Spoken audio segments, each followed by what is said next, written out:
larga serie dedicada a los psico-killers, a los más famosos, a los más crueles, a los más sanguinarios psico-killers que ha dado la humanidad, pues es frecuente encontrar muchos restos de sus víctimas. Sí, porque no les daba tiempo a terminar con todos ellos. En el caso de Gary Michael Heineck, nos encontramos con un brazo. Fijaos, aquí tengo una réplica exacta sobre el brazo que se encontró en el frigorífico de la casa de Gary Michael Heineck. Una casa, pues incluso casi lujosa. El propio Gary tenía un Rolls Royce, tenía un Lincoln y un Cadillac.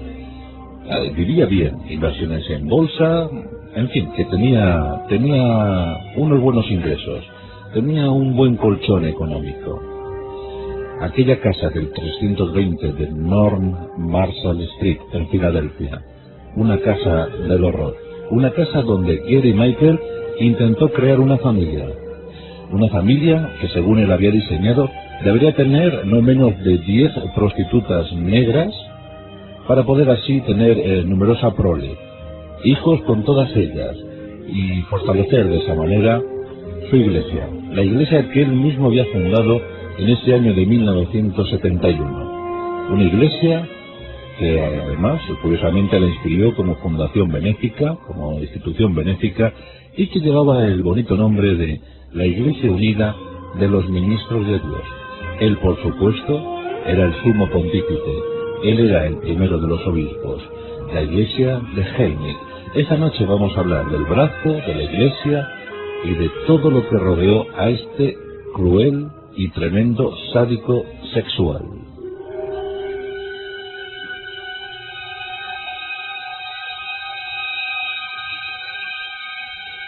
A lo del brazo ya llegaremos, pero antes es bueno que nos adentremos en la biografía, en la oscura biografía de este desconcertante personaje.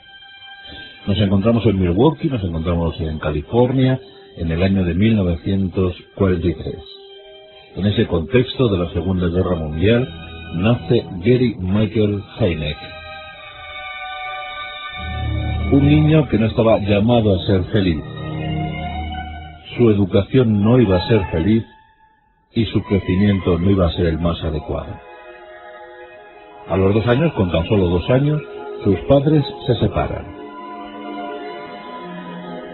Y él inicia de esa manera una penosa existencia.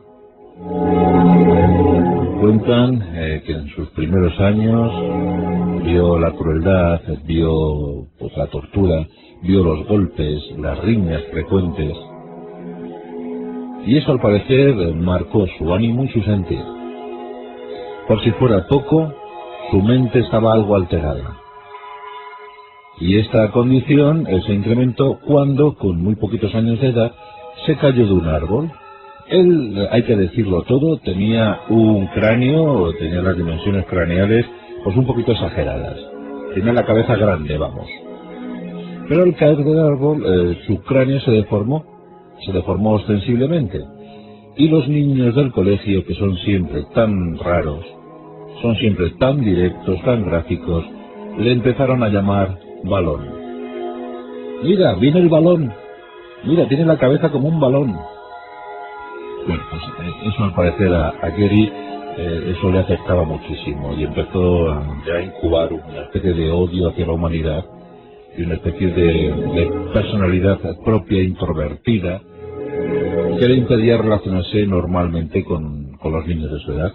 Pero claro, si tú llegabas a un grupo de niños y te llamaban balón y se reían de ti, se mofaban de tu deformidad, pues sí, es para acuñar algo de odio, sí. El caso es que, ya os digo, que su adolescencia no fue muy normal, con muchísimos problemas para poder relacionarse con las chicas. Si os dais cuenta, hay muchos denominadores comunes en estos psico-killers. Tienen una infancia todos muy parecida, una infancia llena de problemas, llena de tumultuosidades. Y la de Gary no fue diferente a la de otros psico-killers. Así que con ese golpe que se dio en la cabeza, empezó su verdadera historia negra. Un historial psiquiátrico tremendo.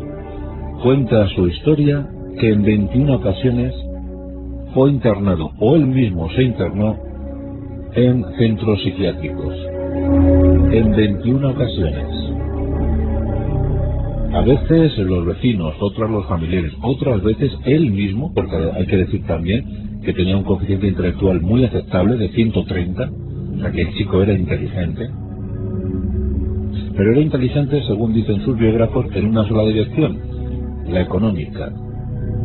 Estaba muy dotado, muy capacitado para obtener dinero.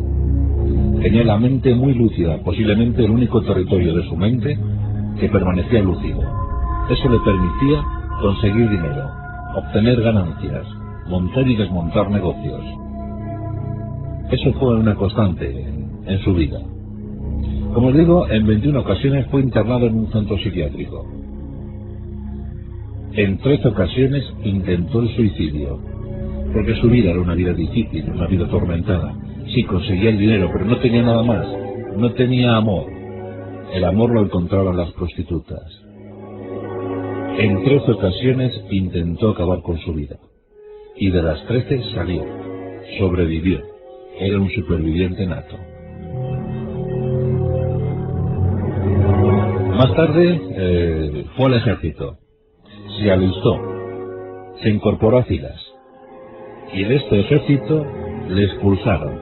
Le expulsaron con un diagnóstico médico muy claro: esquizofrenia. Gary Michael Hynek tenía esquizofrenia, era esquizofrénico. Esto él no lo aceptó nunca. En el año 1970 se enfrenta a un nuevo y fatídico episodio en su vida: el suicidio de su madre. Su madre ya no podía más.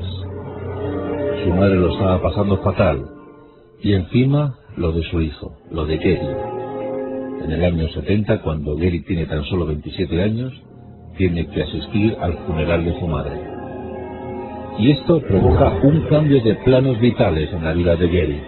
Sí, Gary va a formar su vida de otra manera, la va a componer de otra manera. En el año 71 inscribe como asociación benéfica, como fundación benéfica, inscribe la Iglesia Unida de los Ministros de Dios. Ha creado una secta, una iglesia, de la que él es fundador, único miembro, pero que espera que muy pronto pues muchos se apunten, muchos se incorporen a su idea de cómo debe ser la vida, y eso le procure pues pingües beneficios. Una de tantas sectas coercitivas de las que había en Estados Unidos en los años 70. Eran los tiempos del Vietnam, la guerra del Vietnam, el Power Flower, muchas cosas. Los jóvenes estaban inquietos, alborotados. Historias macabras, truculentas. El asesinato de Sharon Tate, la mujer de Roman Polanski. Los jóvenes querían cambiar el mundo. De lo que no se percataron es que el mundo les estaba cambiando a ellos. Uno de esos jóvenes, con tan solo 28 años, ya había fundado su propia iglesia, Gary Michael Hynek. Con 28 años ya era obispo. ¿Quién le podría parar? Intentó insertarse en la vida capitalista. Pero esta le rechazaba, porque estaba bien que practicara negocios, pero no que fuera miembro fundador de una iglesia propia. Así que con múltiples problemas entró en contradicciones, porque claro, por un lado el capitalismo, por un lado la economía, y por otro lado la perversión, la oscuridad, lo tétrico. Maltrataba, golpeaba, le gustaba emplearse sádicamente cuando contrataba los servicios de prostitutas. Le gustaban las prostitutas negras y las buscaba de un bajo perfil psicológico. ¿Por qué? Porque a Gary le gustaba sentirse superior, tener dominio de la situación sexual, dominar a su víctima. En una de estas frecuentes palizas que propinaba a prostitutas, fue denunciado y condenado a 4 años de reclusión. En la penitenciaría ni siquiera fue capaz de enmendarse. Siguió con sus frecuentes ataques de locura Las cárceles norteamericanas no son el mejor sitio para reinsertarse, para curarse. Y finalmente, a principios de los 80, salió pero sin propósito de enmienda. Lo que sí le gustó fue ir al cine para ver una película que se llamaba La vida de Susan Gu. Ahí se nos mostraba pues la existencia de una joven oriental, sus vicisitudes, sus aventuras, y él pensó que lo mejor era abandonar a las prostitutas negras y dedicarse a encontrar a una sumisa oriental. Sí, una oriental, puede ser china, puede ser japonesa, tailandesa, camboyana, vietnamita. Sí, ella sin duda alguna será sumisa, será obediente, estará pendiente de mí, me cuidará, me mimará.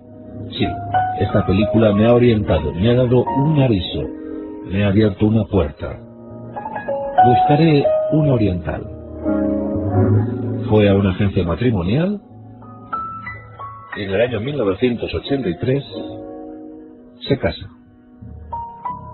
Se casa con una joven dispuesta, guapísima, pero claro, Gary Michael Hynek estaba llamado a otras cosas. La primera semana fue divertida, pero no llenaba, la joven oriental no llenaba todo lo que él pretendía, no llenaba su hueco, su alma. A la semana de estar casado, la joven llegaba del supermercado y se encontraba a Gary Michael en la cama con 3 prostitutas. La joven se enfadó muchísimo. De nada sirvieron las explicaciones de Gary Michael. Gary decía, no, es una costumbre norteamericana. Esto lo hacemos aquí frecuentemente. La oriental salió huyendo despavorida, pidió el divorcio, se escapó de aquello.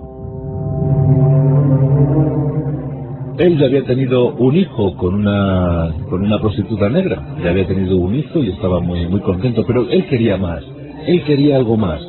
¿Acaso no era el miembro fundador de una iglesia, la Iglesia Unida de los Ministros de Dios? ¿Acaso no era el sumo sacerdote? Pues ¿por qué no pensar en crear una inmensa secta? ¿Por qué no pensar en tener una gran familia? Sí, formar un harem. Él lo diseñó todo, lo calculó todo minuciosamente. Tendré 12 esposas. Y si no son 12 serán 10. Y si no 8, pero tendré muchas esposas. Y tendré muchísimos hijos. Y todos formaremos una familia feliz. Y todos girarán en torno a mí. Claro, Gary soñaba con que alguien siguiera alimentando su ego. Pero las prostitutas que iba reclutando, que iba capturando, no estaban dispuestas a servir a sus planes. Sí es cierto que su perfil psicológico era bajo, bajísimo en algunos casos, casi rozando el retraso mental.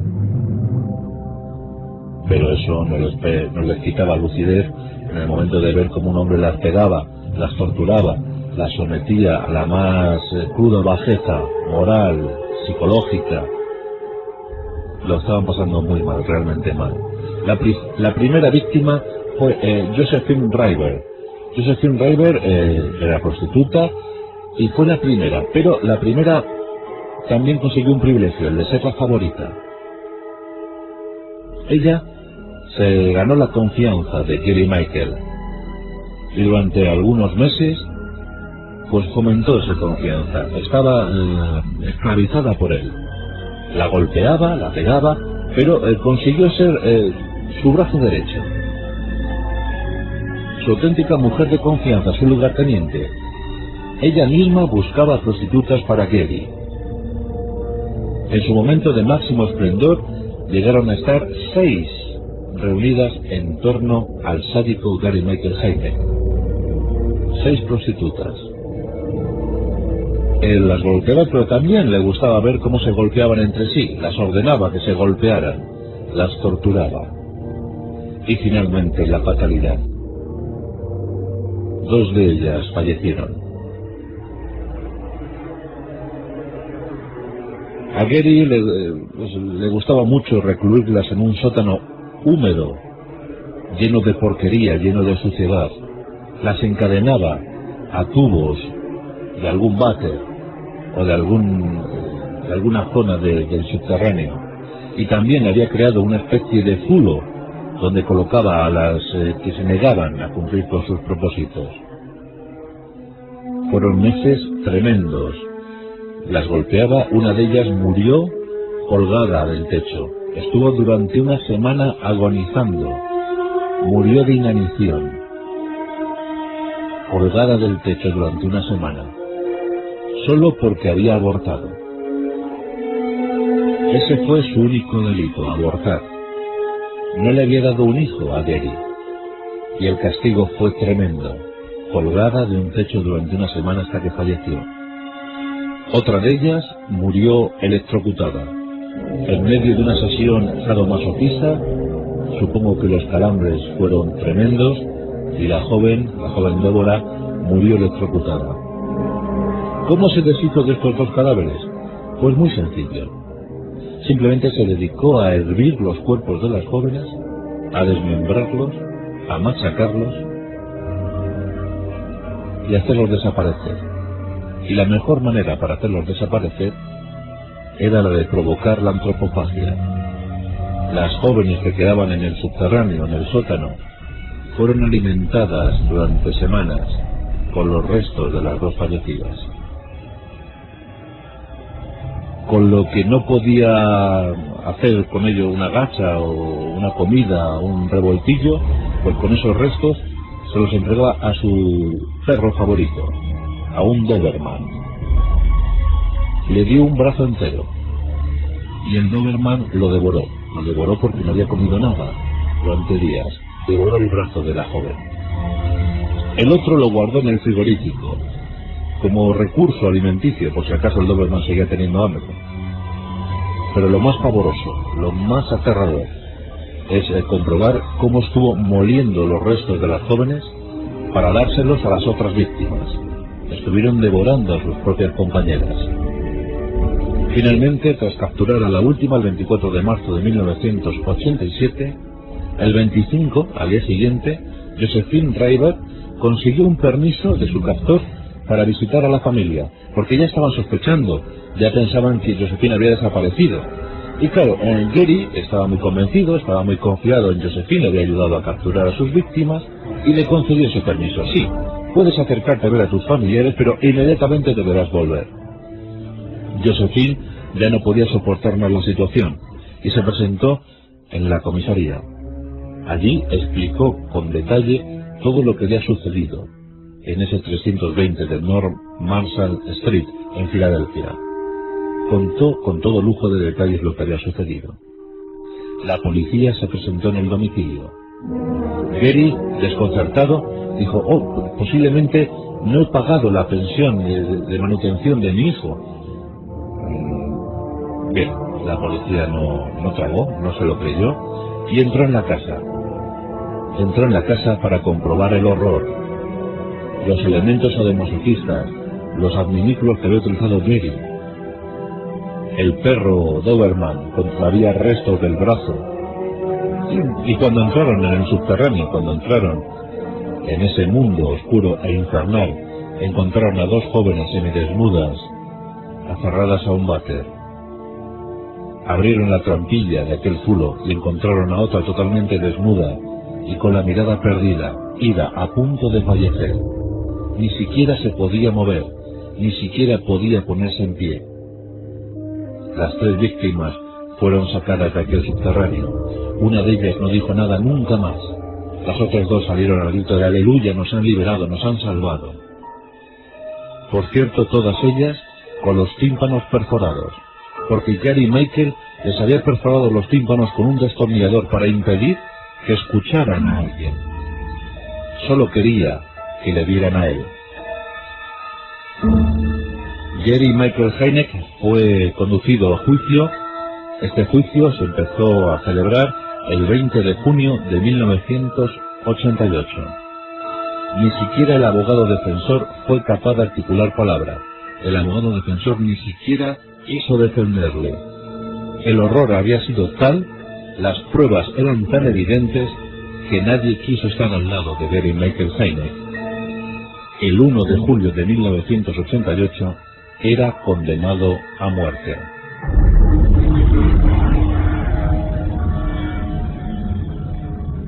La historia de un perturbado. La historia de un hombre surgido directamente del infierno. De esos que a veces nos entrega la historia de la infamia. La historia de Gary Michael Heinrich.